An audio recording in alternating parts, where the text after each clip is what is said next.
Innahu min Sulaiman wa innahu bismillahirrahmanirrahim. Yo, what's up? You on spec, guys.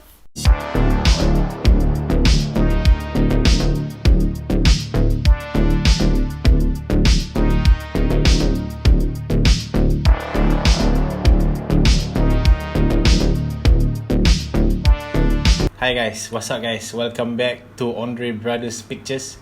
Dan malam ni kita akan buat konten yang lebih kepada storytelling, kisah seram yang kita cuba untuk kumpul dan kita cuba ceritakan balik pada korang semua. Dan yang paling penting, first kali jangan lupa untuk subscribe YouTube channel kami Andre Brothers, juga Facebook gaming saya Mikael Andre, dan juga P Andre Blog. So kalau boleh jangan lupa untuk like and share, dan yang paling penting subscribe guys. Okay, so sebelum kita mula, jom. Okay guys, so cerita saya pada malam ini yang saya nak share adalah berlaku pada diri saya sendiri guys.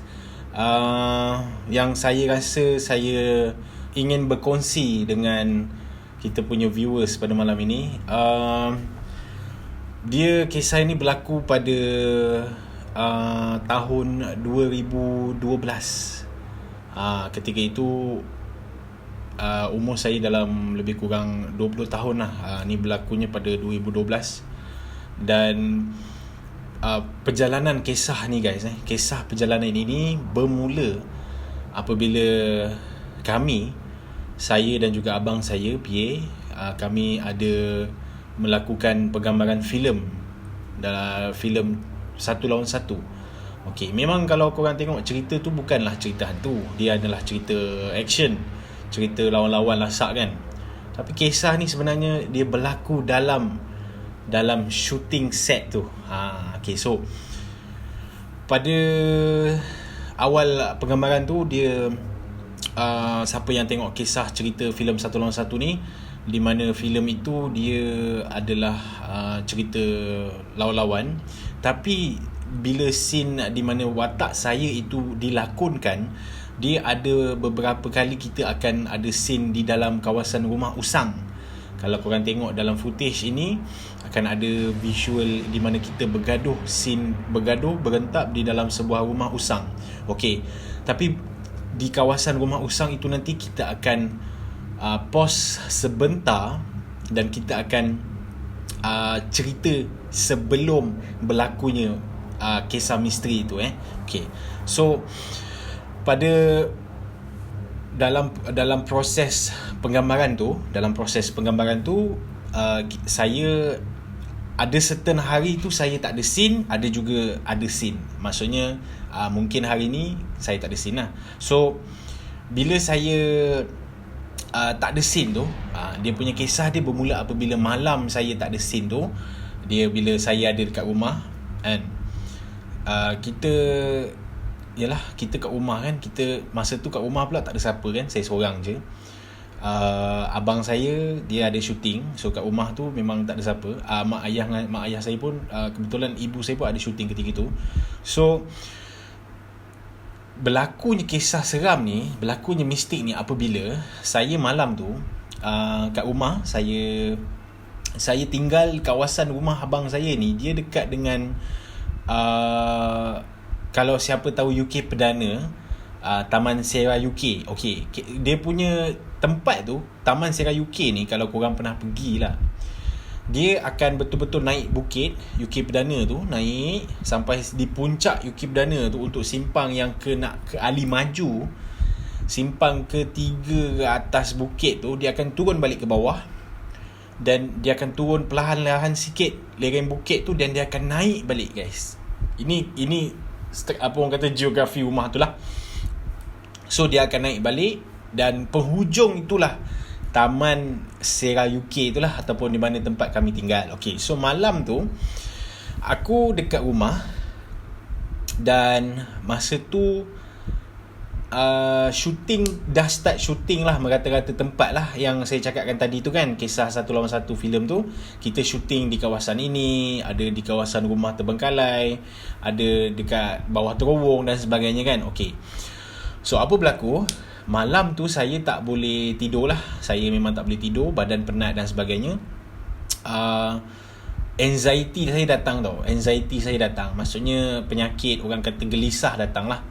Dia penyakit gelisah ni, kalau siapa tak tahu, dia sakit yang tak ada ubat sebenarnya. Dia akan attack kita punya pemikiran dan sebagainya. Dia akan buat kita rasa takut, insecure. Dia akan buat kita rasa macam tak boleh tidur, kita rasa macam ada orang memahati dan sebagainya lah. Okay, mungkin disebabkan saya penat berlakon lah. So anxiety attack tu datang pada pukul 12 malam macam tu lah. So rumah abang saya ni rumah teres biasa lah, atas bawah. So kita turun bawah dan sebagainya, tengok TV dan sebagainya. Saya memang tak boleh tidur tau malam tu. Malam tu dia akan rasa macam dada saya ni betul-betul ketat tau. Macam orang kata nak kata seram, dia tak seram sangat. Dia macam lebih kepada suspend lah. Macam serba tak kena lah, orang kata kan. Pernah kalau kita rasa macam kadang-kadang okay, senang cerita macam kita baru lepas balik tengok cerita hantu lah kan. Tengok wayang tu, balik tu kita akan rasa macam ada orang tengok kita dan sebagainya kan. Itulah perasaan dia. Perasaan dia macam ada orang memerhati. Okay, apa berlaku malam tu? Saya pun layan phone dan sebagainya sampailah pukul 3 pagi. Pukul 3 pagi baru saya dengar abang saya balik syuting lah, dengar kereta masuk. Saya mula rasa lega lah, rumah ada orang. Dan ibu saya pun balik awal macam tu lah, lebih kurang sebelum pergi balik tu lah. So rumah tu dah mula ada orang dan saya rasa macam lega lah kan. Okay. Dan sampailah pukul 3 saya tak boleh tidur sampai pukul 4. Dan esok tu saya tak ada syuting lah. Esok tu memang saya free lah satu hari kan. So saya memang tak boleh tidur sampai subuh. Sampai subuh saya tak boleh tidur guys. Okay. Bila subuh, kita dah tak rasa takut lah kan. Kita dah tak ada rasa macam nak cuak-cuak ke. Sebab dia dah mula ada orang kata cahaya matahari dah mula naik kan. So dah nampak macam biru-biru macam tu. Subuh dah lepas kita selesaikan solat subuh semuanya, saya ambil keputusan untuk pergi berjoging. Okay. Kisah dia mula seram pada waktu pagi guys. Apa berlaku? Pada pagi tu, selepas subuh, anggarkan dalam pukul 7 lah kita nampak biru dah. Dan kalau pagi ni kita akan ada orang kata environment, orang pergi kerja tau. Dia akan ada rasa macam kereta masuk daripada kawasan rumah tu keluar, banyak keluar. Orang pergi kerja kan pagi kan. Okay. So pagi tu ayah saya balik beli breakfast. Saya pun macam ambil sarapan sikit. Lepas tu saya terus pergi jogging. Kisah dia mula seram apabila saya pergi jogging pada waktu siang tu guys. Dia punya timing tu 7.30 nak masuk 7.45 ke pukul 8. Maksudnya memang dah terang gila dah, memang terang benderang lah. So okay, rumah abang saya ni dia di bahagian paling depan. Contohnya kalau kita masuk dekat pagar guard house, kita masuk, lepas tu first row tu dah ada jumpa rumah abang saya ni lah. Okay, di bahagian depan rumah abang saya ni, diorang nak buat satu projek perumahan. Maksudnya bila kita buka pagar rumah abang saya tu, kita nampak view di mana satu view yang luas, dikelilingi bukit bakau yang dia macam satu teluk lah kan. Rumah saya ni dekat bawah bukit, satu teluk. So bila buka je pagar tu, kita akan nampak zinc hijau yang orang buat rumah construction tu kan. Tapi dia tak ada bangunan tinggi pun, dia hanya sekadar buat rumah teres. So kita akan nampak view tu ke depan lah. Dan route yang saya akan jogging memang dekat di belakang zinc hijau tadi tu. Saya cakap hijau ke biru hijau. Okay. Dan masa tu tak ada construction lagi. Dia tak tanya apa boleh. Dia tanah lapang guys. Memang tempat yang orang baru nak buat projek. Okay. Geografi rumah abang saya ni, dia betul-betul bersebelahan dengan Kemensah ATV Park. Ataupun kalau dia atas sikit ATV Park tu ada air terjun Sophia Jane kot. Kalau siapa kaki apa orang kata hiking ni memang tahulah air terjun Sophia Jane tu dia nak kata popular tak pasti sangat lah, tapi kisah sejarah dia adalah ada berlakunya pergambaran filem di mana Sofia Jin ada scene kat situ lah kot, saya pun tak ingat. So betul-betul sebelah guys, maksudnya rumah abang aku ni dekat bukit ni, sebelah bukit tu dah masuk Kemensa. So bila di mana saya masuk saja di kawasan Zing ni, seram dia tu adalah apabila kita berjoging guys waktu pagi kan, kita tak ada rasa seram sangat lah, tak ada apa pun dalam kepala otak saya nak rasa seram. Okay, so apa berlaku guys apabila saya mula, orang kata bersukan lah, mula berjoging. Perjalanan dia betul-betul orang kata straight forward lah, dia tak ada liku-liku, tak ada, dia memang straight forward sampai hujung sana, dan akan ada bukit sikit, dia dah mula masuk Kemensa.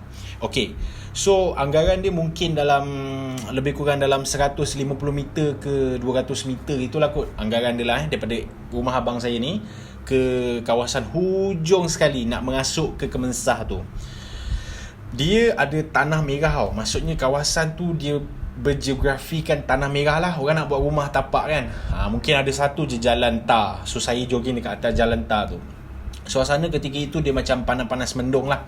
So saya jogging, dalam perjalanan saya nak menuju ke hujung tu saya jogging pelan-pelan, kita dengar lagu kan, dan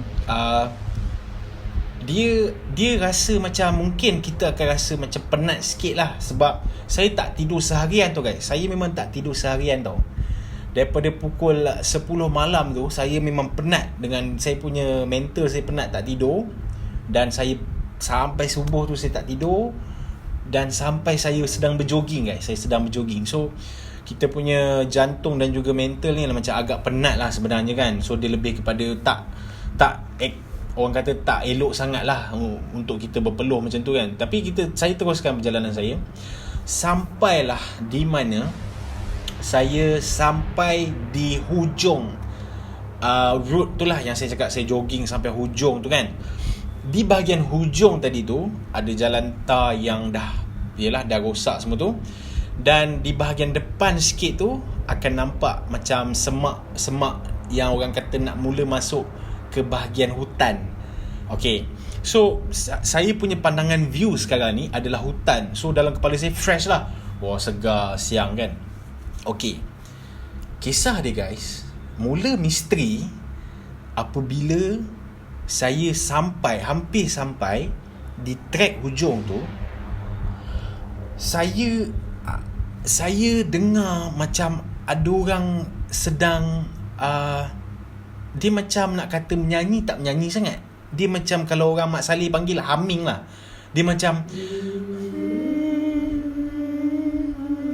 macam tu lah, humming Okay, so dalam kepala saya ni, saya buka saya punya headphone. Aku macam dengar sesuatu, tak apalah. So saya pun tutup balik saya punya saya pasang balik saya punya headphone tu, dengar lagu.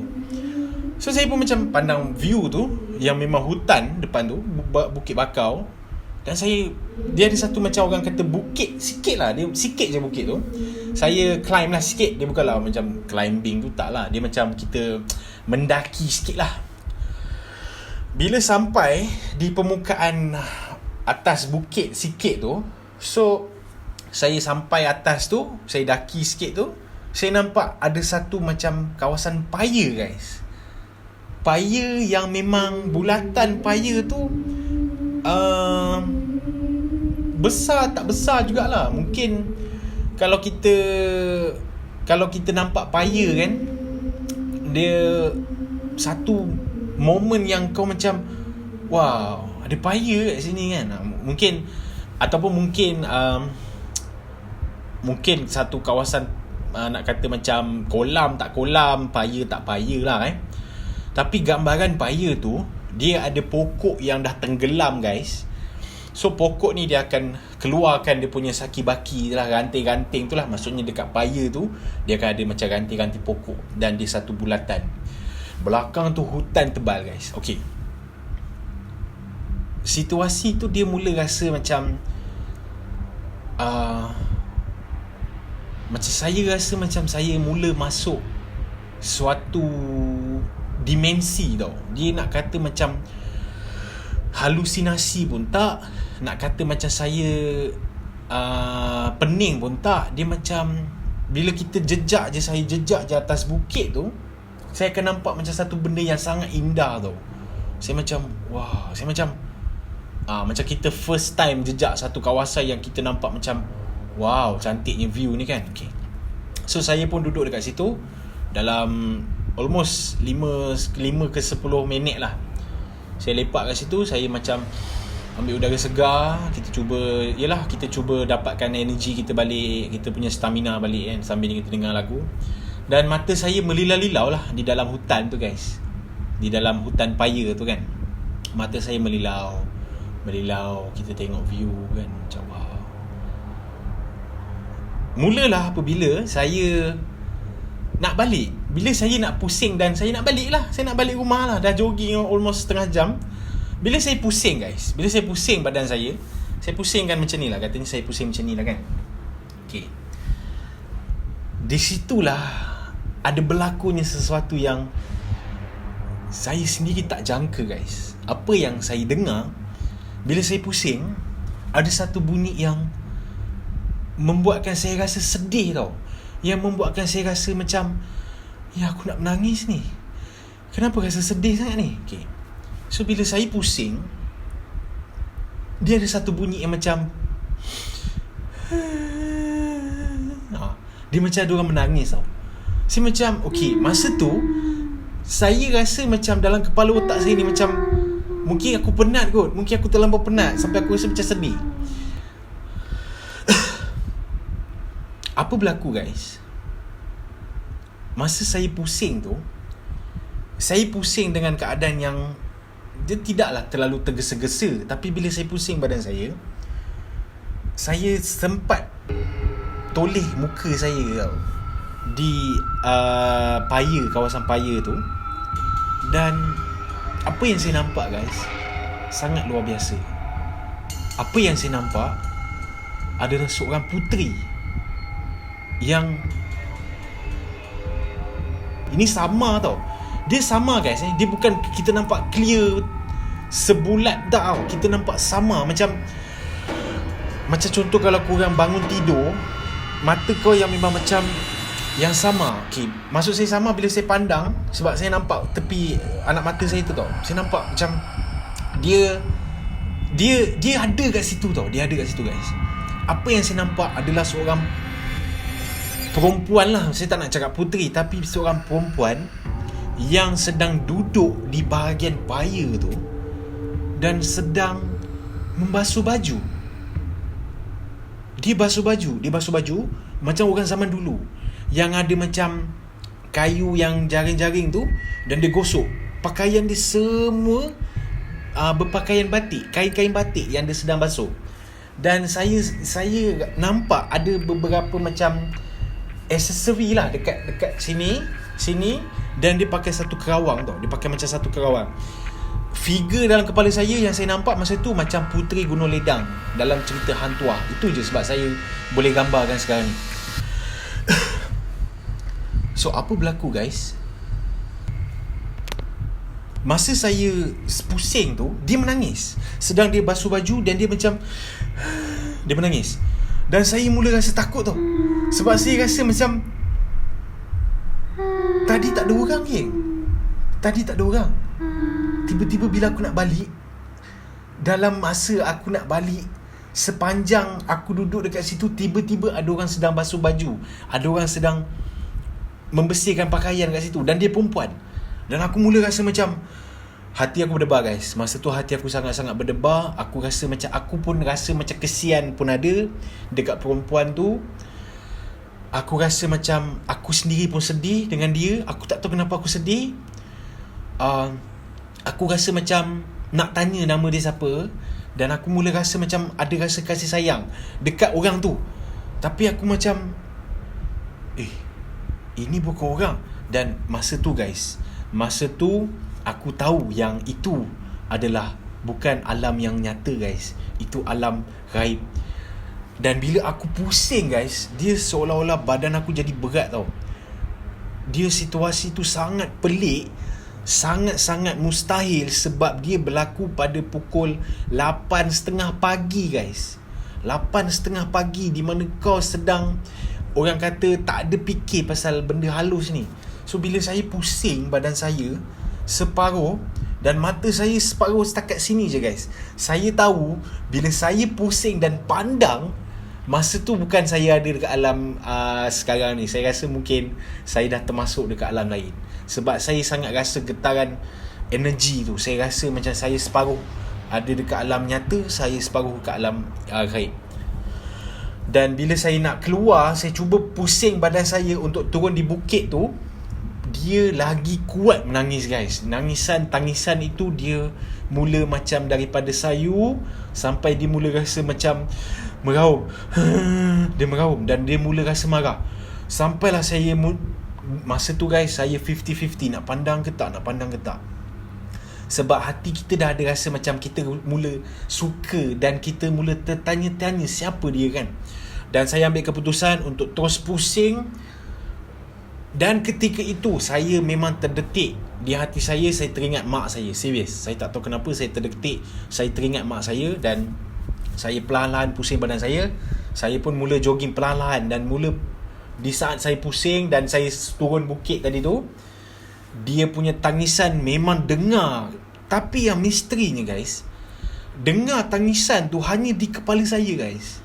Maksudnya kalau mungkin ada kawan saya, dia mungkin tak dengar sebab dia di dalam fikiran saya je. So bila saya jogging daripada point B tu nak ke point A balik, nak ke rumah abang saya tu, saya berjogging dan saya mula rasa dia akan ada macam dia menangis dan dia mula perlahan dan saya tinggalkan kawasan tu dan dia mula reda dan saya balik kat rumah.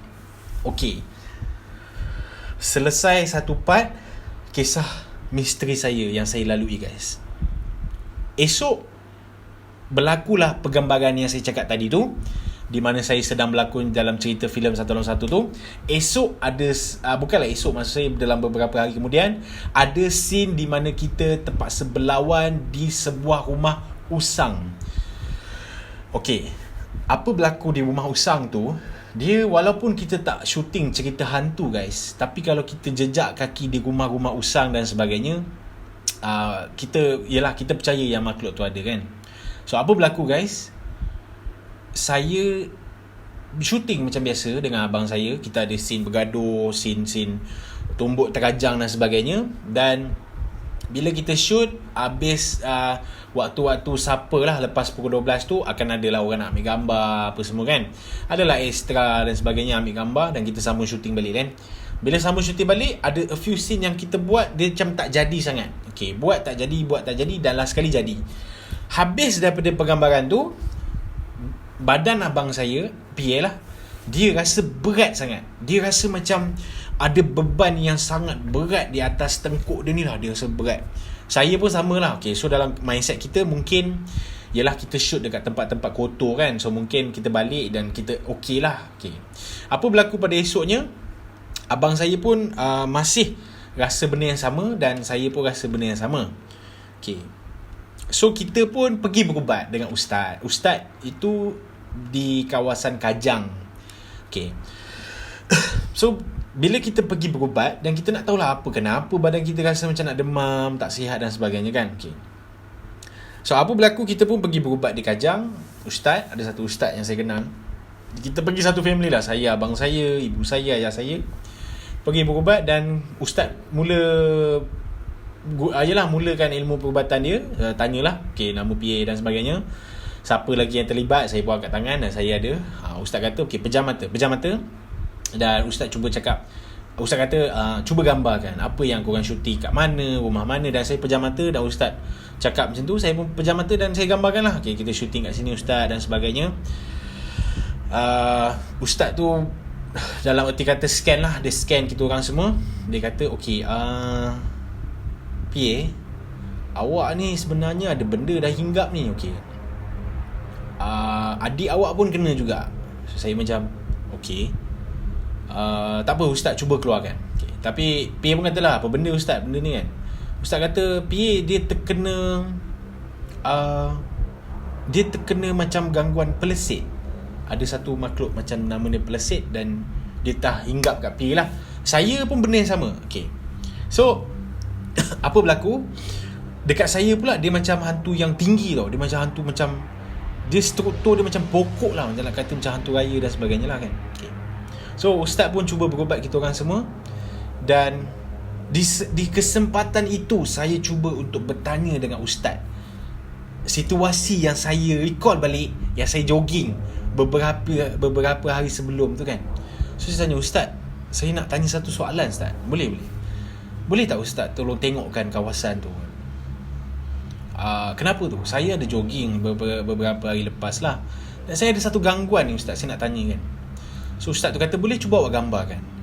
Bila saya gambarkan, saya pejam mata, ustaz tu kata macam mana perjalanan dia sampai ke mana bukit, dan ustaz tu cuba gambarkan lah. Dan bila saya gambarkan, ustaz tu kata, okey, dia berdekatan dengan Kemensah, betul? Dia cakap, betul ustaz. Dekat situ ada satu, nak kata paya, betul? Saya cakap, betul ustaz, memang ada paya. Okey, saya tahu dah. Sebenarnya di kawasan itu ada seorang puteri yang sedang mencari jodoh. Saya macam, sebenarnya dia ada beberapa puteri bunian di kawasan itu sebenarnya, yang dia sedang mencari satu jodoh, yang dia sedang sebenarnya mencari teman hidup dia. Saya cakap, tapi ustaz, dia menangis tak? Dia sebenarnya dia nak awak tu. Saya macam, sudah. Saya macam, ya ke ustaz? Dia sebenarnya dia telah jatuh hati dengan awak, dan dia sebenarnya dia nak awak. Dan Mikael, kalau kata awak masa tu pergi di kawasan itu, mungkin barangkali awak akan hilang. Saya dalam kepala macam, okay. So saya tak masuk akal lah kan dengan kisah yang saya cuba kongsi ni. Tapi apa yang pasti, alhamdulillah saya sekarang berada di dunia yang nyata, dan saya masih lagi ada di sini kan. So apa berlaku, ustaz pun habiskan perubatan dan sebagainya, dan ustaz bagi kita orang mandi air limau dan sebagainya, bagi garam dan sebagainya. Dan alhamdulillah sampai sudah perjalanan itu pun berlaku dengan selamatnya lah kan, habis syuting dan sebagainya. Tapi apa yang menjadi tanda tanya dan misteri sampai sekarang adalah apa yang berlaku sebenarnya guys dekat Tasik tu. Apa yang berlaku dengan di antara aku dan juga makhluk halus tu guys. Apa yang berlaku sebenarnya, itu yang kita nak tahu. Apa misteri dia yang sebenarnya kita sendiri tidak boleh bungkai guys. So itu dia guys, insyaAllah sedikit sebanyak kisah seram ataupun mistik daripada saya, dan kita akan cuba cari lagi kisah-kisah yang akan datang, yang kita cuba dapatkan bukan sahaja kisah daripada saya, mungkin juga ada kisah-kisah daripada orang lain, insyaAllah guys. So kalau apa-apa pun jangan lupa untuk subscribe YouTube channel kami Ondre Brothers, dan juga like and share guys. Kita jumpa lagi. Assalamualaikum. Goodbye guys.